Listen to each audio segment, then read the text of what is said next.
নমস্কার, ঘুমপাড়ানি মাসি চ্যানেলে সবাইকে স্বাগত। গ্রামের নির্জনতায় একাকী পোস্টমাস্টার এবং এক অনাথ গ্রাম্য বালিকার আবেগপূর্ণ সম্পর্কের কাহিনীই হল আজকের গল্পের মূল উপজীব্য বিষয়। আজকের গল্প রবীন্দ্রনাথ ঠাকুরের লেখা পোস্টমাস্টার। প্রথম কাজ আরম্ভ করিয়াই উলাপুর গ্রামে পোস্টমাস্টারকে আসিতে হয়। গ্রামটি অতি সামান্য, নিকটে একটি নীলকুঠি আছে। তাই কুঠির সাহেব অনেক জোগাড় করিয়া এই নূতন পোস্ট অফিস স্থাপন করাইয়াছে। আমাদের পোস্টমাস্টার কলিকাতার ছেলে। জলের মাছকে ডাঙায় তুলিলে যেরকম হয়, এই গণ্ডগ্রামের মধ্যে আসিয়া পোস্টমাস্টারেরও সেই দশা উপস্থিত হইয়াছে। একখানি অন্ধকার আটচালার মধ্যে তাহার আপিস, অদূরে একটা পানা পুকুর এবং তাহার চারিপাড়ে জঙ্গল। কুঠির গোমস্তা প্রভৃতি যে সকল কর্মচারী আছে, তাহাদের ফুরসত প্রায় নাই এবং তাহারা ভদ্রলোকের সহিত মিশিবার উপযুক্ত নহে। বিশেষত কলিকাতার ছেলে ভালো করে মিশিতে জানে না।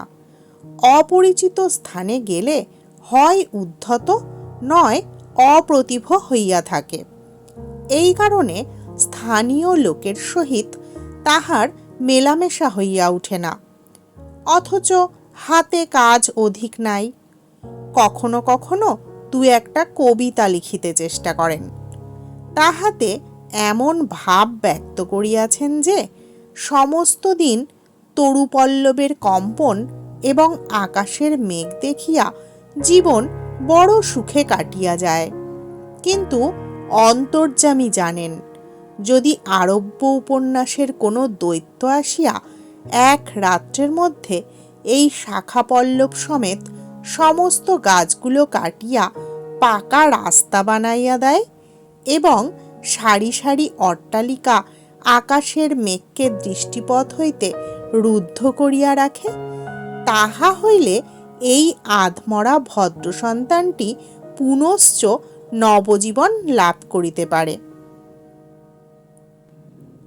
পোস্টমাস্টারের বেতন অতি সামান্য, নিজে রাঁধিয়া খাইতে হয় এবং গ্রামের একটি পিতৃমাতৃহীন অনাথা বালিকা তাহার কাজকর্ম করিয়া দেয়। চারিটি খাইতে পায়। মেয়েটির নাম রতন, বয়স 12-13। বিবাহের বিশেষ সম্ভাবনা দেখা যায় না। সন্ধ্যার সময় যখন গ্রামের গোয়ালঘর হইতে ধূম কুণ্ডলায়িত হইয়া উঠিত, ঝোপে ঝোপে ঝিল্লি ডাকিত, দূরে গ্রামের নেশাখোর বাউলের দল খোল করতাল বাজাইয়া উচ্চৈস্বরে গান জুড়িয়া দিত, যখন অন্ধকার দাওয়ায় একলা বসিয়া গাছের কম্পন দেখিলে কবি হৃদয়েও ঈষৎ হৃৎকম্প উপস্থিত হইত, তখন ঘরের কোণে একটি ক্ষীণ শিখা প্রদীপ জ্বালিয়া পোস্টমাস্টার ডাকিতেন, রতন, রতন। রতন দ্বারে বসিয়া এই ডাকের জন্য অপেক্ষা করিয়া থাকিত, কিন্তু এক ডাকেই ঘরে আসিত না।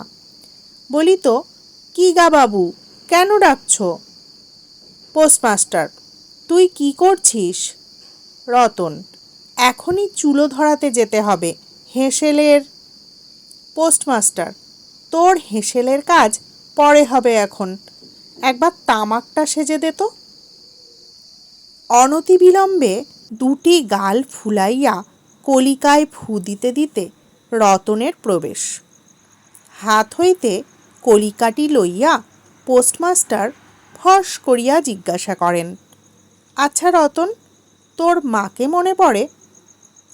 সে অনেক কথা, কতক মনে পড়ে, কতক মনে পড়ে না।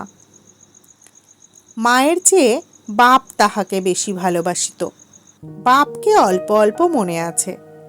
পরিশ্রম করিয়া বাপ সন্ধ্যাবেলায় ঘরে ফিরিয়া আসিত। তাহারই মধ্যে দৈবাৎ দু একটি সন্ধ্যা তাহার মনে পরিষ্কার ছবির মতো অঙ্কিত আছে। এই কথা হইতে হইতে ক্রমে রতন পোস্টমাস্টারের পায়ের কাছে মাটির উপর বসিয়া পড়িত।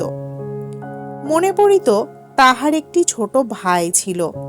বহু পূর্বেকার বর্ষার দিনে একদিন ডোবার ধারে দুইজনে মিলিয়া গাছের ভাঙা ডালকে ছিপ করিয়া মিছামিছি মাছ ধরা খেলা করিয়াছিল। অনেক গুরুতর ঘটনার চেয়ে সেই কথাটাই তাহার মনে বেশি উদয় হইত। এইরূপে কথা প্রসঙ্গে মাঝে মাঝে বেশি রাত হইয়া যাইত। তখন আলস্যক্রমে পোস্টমাস্টারের আর রাঁধিতে ইচ্ছা করিত না। সকালের বাসি ব্যঞ্জন থাকিত এবং রতন তাড়াতাড়ি উনুন ধরাইয়া খান কয়েক রুটি সেকিয়া আনিত। তাহাতেই উভয়ের রাত্রের আহার চলিয়া যাইত। একদিন সন্ধ্যাবেলায় সেই বৃহৎ আটচালার কোণে আপিসের কাঠের চৌকির উপর বসিয়া পোস্টমাস্টারও নিজের ঘরের কথা পাড়িতেন, ছোট ভাই, মা এবং দিদির কথা। প্রবাসে একলা ঘরে বসিয়া যাহাদের জন্য হৃদয় ব্যথিত হইয়া উঠিত তাহাদের কথা। যে সকল কথা সর্বদাই মনে উদয় হয়, অথচ নীলকুঠির গোমস্তাদের কাছে যাহা কোনো মতেই উত্থাপন করা যায় না, সেই কথা একটি অশিক্ষিতা ক্ষুদ্র বালিকাকে বলিয়া যাইতেন। কিছুমাত্র অসঙ্গত মনে হইত না। অবশেষে এমন হইল, বালিকা কথোপকথনকালে তাহার ঘরের লোকদিগকে মা, দিদি, দাদা বলিয়া চিরপরিচিতের ন্যায় উল্লেখ করিত। এমনকি তাহার ক্ষুদ্র হৃদয়পটে বালিকা তাহাদের কাল্পনিক মূর্তিও চিত্রিত করিয়া লইয়াছিল। একদিন বর্ষাকালে মেঘমুক্ত দ্বীপ্রহরে ঈষৎ তপ্ত সুকোমল বাতাস দিতেছিল। রৌদ্রে ভিজা ঘাস এবং গাছপালা হইতে এক প্রকার গন্ধ উত্থিত হইতেছিল। মনে হইতেছিল যেন ক্লান্ত ধরণীর উষ্ণ নিঃশ্বাস গায়ের উপরে আসিয়া লাগিতেছে এবং কোথাকার এক নাছোড়বান্দা পাখি তাহার একটা একটানা সুরের নালিশ সমস্ত দুপুরবেলা প্রকৃতির দরবারে অত্যন্ত করুণ স্বরে বারবার আবৃত্তি করিতেছিল। পোস্টমাস্টারের হাতে কাজ ছিল না। সেদিনকার বৃষ্টিধৌত মসৃণ চিক্কণ তরুপল্লবের হিল্লল এবং পরাভূত বর্ষার ভগ্নাবশিষ্ট রৌদ্রশুভ্র স্তূপাকার মেঘস্তর বাস্তবিকই দেখিবার বিষয় ছিল। পোস্টমাস্টার তাহা দেখিতেছিলেন এবং ভাবিতেছিলেন, এই সময় কাছে একটি কেহ নিতান্ত আপনার লোক থাকিত, হৃদয়ের সহিত একান্ত সংলগ্ন একটি স্নেহপুত্তুলি মানব মূর্তি। ক্রমে মনে হতে লাগিল সেই পাখি ওই কথাই বারবার বলিতেছে এবং এই জনহীন তরুচ্ছায়া নিমগ্ন মধ্যাহ্নের পল্লব মর্মরের অর্থ কতকটা ঐরূপ। কেহ বিশ্বাস করে না এবং জানিতেও পায় না, কিন্তু ছোট পল্লীর সামান্য বেতনের সাব পোস্টমাস্টারের মনে গভীর নিস্তব্ধ মধ্যাহ্নে দীর্ঘ ছুটির দিনে এইরূপ একটা ভাবের উদয় হইয়া থাকে। পোস্টমাস্টার একটা দীর্ঘ নিঃশ্বাস ফেলিয়া ডাকিলেন, রতন। রতন তখন পেয়ারা তলায় পা ছড়াইয়া দিয়া কাঁচা পেয়ারা খাইতেছিল। প্রভুর কণ্ঠস্বর শুনিয়া অবিলম্বে ছুটিয়া আসিল। হাঁপাইতে হাঁপাইতে বলিল, দাদাবাবু ডাকছ? পোস্টমাস্টার বলিলেন, তোকে আমি একটু একটু করে পড়তে শেখাবো। বলিয়া সমস্ত দুপুরবেলা তাহাকে লইয়া স্বরে অ স্বরে আ করিলেন এবং এইরূপ অল্পদিনেই যুক্ত অক্ষর উত্তীর্ণ হইলেন। শ্রাবণ মাসে বর্ষণের আর অন্ত নাই। খাল বিল নালা জলে ভরিয়া উঠিল। অহর্নিশি ভেকের ডাক এবং বৃষ্টির শব্দ। গ্রামের রাস্তায় চলাচল প্রায় এক প্রকার বন্ধ। নৌকায় করিয়া হাটে যাইতে হয়। একদিন প্রাতঃকাল হইতে খুব বাদলা করিয়াছে। পোস্টমাস্টারের ছাত্রীটি অনেকক্ষণ দ্বারের কাছে অপেক্ষা করিয়া বসিয়াছিল, কিন্তু অন্য দিনের মতো যথাসাধ্য নিয়মিত ডাক শুনিতে না পাইয়া আপনি খুঙ্গি পুঁথি লইয়া ধীরে ধীরে ঘরের মধ্যে প্রবেশ করিল। দেখিল পোস্টমাস্টার তাহার খাটিয়ার ওপর শুইয়া আছেন, বিশ্রাম করিতেছেন মনে করিয়া অতি নিঃশব্দে পুনশ্চ ঘর হইতে বাহিরে যাইবার উপক্রম করিল। সহসা শুনিল, রতন। তাড়াতাড়ি ফিরিয়া গিয়া বলিল, দাদাবাবু ঘুমোচ্ছিলে? পোস্টমাস্টার কাতর স্বরে বলিলেন, শরীরটা ভালো বোধ হচ্ছে না, দেখ তো আমার কপালে হাত দিয়ে। এই নিতান্ত নিঃসঙ্গ প্রবাসে ঘন বর্ষায় রোগ কাতর শরীরে একটুখানি সেবা পাইতে ইচ্ছা করে। তপ্ত ললাটের উপর শাখা পড়া কোমল হস্তের স্পর্শ মনে পড়ে। এই ঘোর প্রবাসে রোগ যন্ত্রণায় স্নেহময়ী নারীরূপে জননী ও দিদি পাশে বসিয়া আছেন, এই কথা মনে করিতে ইচ্ছা করে। এবং এ স্থলে প্রবাসীর মনের অভিলাষ ব্যর্থ হইল না। বালিকা রতন আর বালিকা রহিল না। সেই মুহূর্তেই সে জননীর পদ অধিকার করিয়া বসিল। বৈদ্য ডাকিয়া আনিল, যথাসময়ে বটিকা খাওয়াইল। সারা রাত্রি শিয়রে জাগিয়া রহিল। আপনি পথ্য রাধিয়া দিল এবং শতবার করিয়া জিজ্ঞাসা করিল, হ্যাঁ গো দাদাবাবু, একটুখানি ভালো বোধ হচ্ছে কি? বহুদিন পরে পোস্টমাস্টার ক্ষীণ শরীরে রোগশয্যা ত্যাগ করিয়া উঠিলেন। মনে স্থির করিলেন, আর নয়, এখান থেকে কোনো মতে বদলি হইতে হইবে। স্থানীয় অস্বাস্থ্যের উল্লেখ করিয়া তৎক্ষণাৎ কলিকাতায় কর্তৃপক্ষদের নিকট বদলি হইবার জন্য দরখাস্ত করিলেন। রোগসেবা হইতে নিষ্কৃতি পাইয়া রতন দ্বারের বাহিরে আবার তাহার স্বস্থান অধিকার করিল, কিন্তু পূর্বপথ আর তাহাকে ডাক পড়ে না।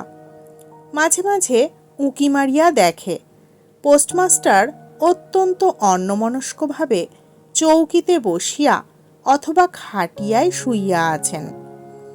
রতন যখন আহ্বান প্রত্যাশা করিয়া বসিয়া আছে, তিনি তখন অধীর চিত্তে তাহার দরখাস্তের উত্তর প্রতীক্ষা করিতেছেন।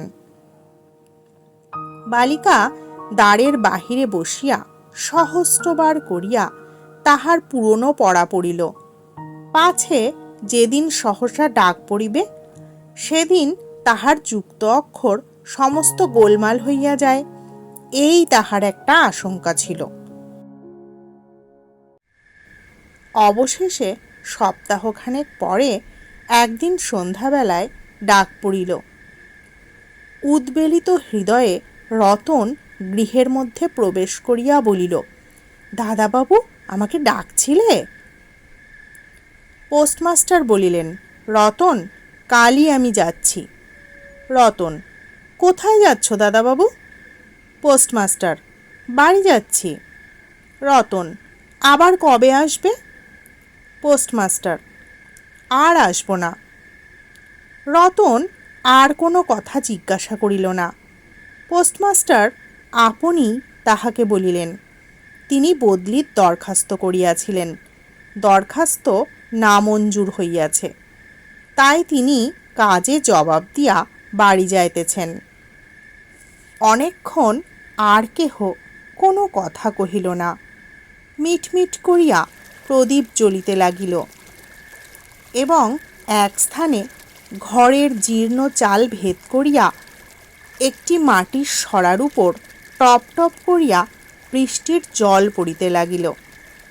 কিছুক্ষণ পরে রতন আস্তে আস্তে উঠিয়া রান্নাঘরে রুটি গড়িতে গেল।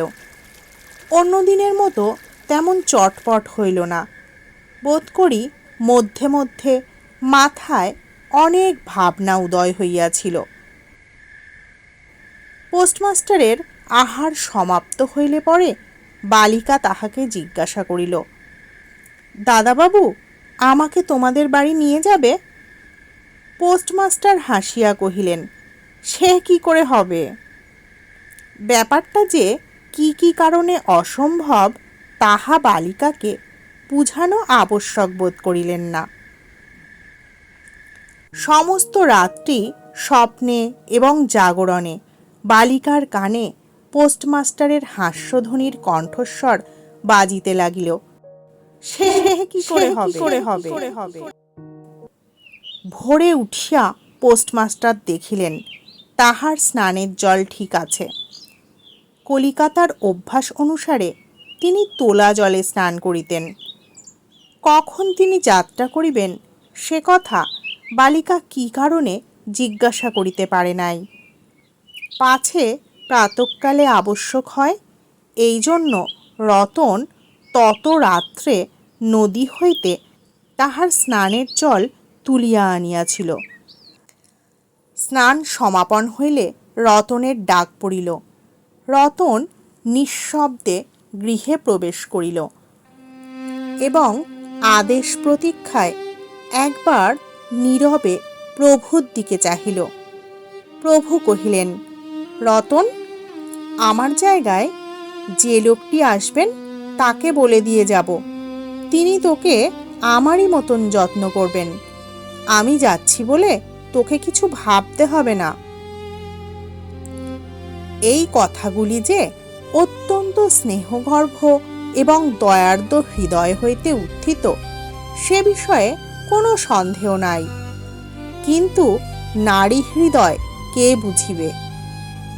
রতন অনেক দিন প্রভুর অনেক তিরস্কার নীরবে সহ্য করিয়াছে, কিন্তু এই নরম কথা সহিতে পারিল না। একেবারে উচ্ছ্বসিত হৃদয়ে কাঁদিয়া উঠিয়া কহিল, না না, তোমাকে কাউকে কিছু বলে যেতে হবে না, আমি থাকতে চাই নে। পোস্টমাস্টার রতনের এরূপ ব্যবহার কখনো দেখেন নাই, তাই অবাক হইয়া রহিলেন।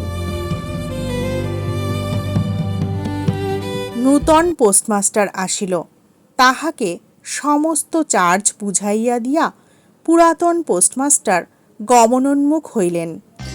যাইবার সময় রতনকে ডাকিয়া বলিলেন, রতন, তোকে আমি কখনো কিছু দিতে পারিনি, আজ যাবার সময় তোকে কিছু দিয়ে গেলুম, এতে তোর দিন কয়েক চলবে। কিছু পথ খরচা বাদে তাহার বেতনের যত টাকা পাইয়াছিলেন পকেট হইতে বাহির করিলেন। তখন রতন ধুলায় পড়িয়া তাহার পা জড়াইয়া ধরিয়া কহিল, দাদাবাবু, তোমার দুটো পায়ে পড়ি, আমাকে কিছু দিতে হবে না, তোমার দুটো পায়ে পড়ি, আমার জন্যে কাউকে কিছু ভাবতে হবে না, বলিয়া এক দৌড়ে সেখান হইতে পলাইয়া গেল। ভূতপূর্ব পোস্টমাস্টার নিঃশ্বাস ফেলিয়া হাতে কার্পেটের ব্যাগ ঝুলাইয়া, কাঁধে ছাতা লইয়া, মুটের মাথায় নীল ও শ্বেত রেখায় চিত্রিত টিনের প্যাটরা তুলিয়া ধীরে ধীরে নৌকাভিমুখে চলিলেন। যখন নৌকায় উঠিলেন এবং নৌকা ছাড়িয়া দিল, বর্ষা বিস্ফারিত নদী ধরণীর উচ্ছ্বলিত অশ্রুরাশির মতো চারিদিকে ছলছল করিতে লাগিল। তখন হৃদয়ের মধ্যে অত্যন্ত একটা বেদনা অনুভব করিতে লাগিলেন। একটি সামান্য গ্রাম্য বালিকার করুণ মুখচ্ছবি যেন এক বিশ্বব্যাপী বৃহৎ অব্যক্ত মর্মব্যথা প্রকাশ করিতে লাগিল। একবার নিতান্ত ইচ্ছা হইল ফিরিয়া যাই, জগতের ক্রোড় বিচ্ছিত সেই অনাথিনীকে সঙ্গে করিয়া লইয়া আসি। কিন্তু তখন পালে বাতাস পাইয়াছে, বর্ষার স্রোত খরতর বেগে বহিতেছে। গ্রাম অতিক্রম করিয়া নদীকূলের শ্মশান দেখা দিয়াছে এবং নদী প্রবাহে ভাসমান প্রতীকের উদাস হৃদয়ে এই তত্ত্বের উদয় হইল, জীবনে এমন কত বিচ্ছেদ, কত মৃত্যু আছে, ফিরিয়া ফল কি? পৃথিবীতে কে কাহার? কিন্তু রতনের মনে কোনো তত্ত্বের উদয় হইল না। সে সেই পোস্ট অফিস গৃহের চারিদিকে কেবল অশ্রু জলে ভাসিয়া ঘুরিয়া ঘুরিয়া বেড়াইতেছিল। বোধ করি তাহার মনে ক্ষীণ আশা জাগিতেছিল, দাদাবাবু যদি ফিরিয়া আসে। সেই বন্ধনে পড়িয়া কিছুতেই দূরে যাইতে পারিতেছিল না। হায় বুদ্ধিহীন মানব হৃদয়, ভ্রান্তি কিছুতেই ঘোচে না। যুক্তিশাস্ত্রের বিধান বহু বিলম্বে মাথায় প্রবেশ করে। প্রবল প্রমাণকেও অবিশ্বাস করিয়া মিথ্যা আশাকে দুই বাহুপাশে বাঁধিয়া বুকের ভিতরে প্রাণপণে জড়াইয়া ধরা যায়। অবশেষে একদিন সমস্ত নাড়ি কাটিয়া হৃদয়ের রক্ত শুষিয়া সে পলায়ন করে। তখন চেতনা হয় এবং দ্বিতীয় ভ্রান্তি পাশে পড়িবার জন্য চিত্ত ব্যাকুল হইয়া উঠে। আজকের গল্প এখানেই শেষ হলো। মানুষের জীবনের ক্ষণস্থায়ী সম্পর্ক এবং এর ফলে সৃষ্ট দীর্ঘস্থায়ী বেদনার চিত্র লেখক এখানে তুলে ধরেছেন। ধন্যবাদ সকলকে। সবাই ভালো থাকবেন, সুস্থ থাকবেন, আর ভালো লাগলে একটি লাইক করে দেবার আবদার রইল।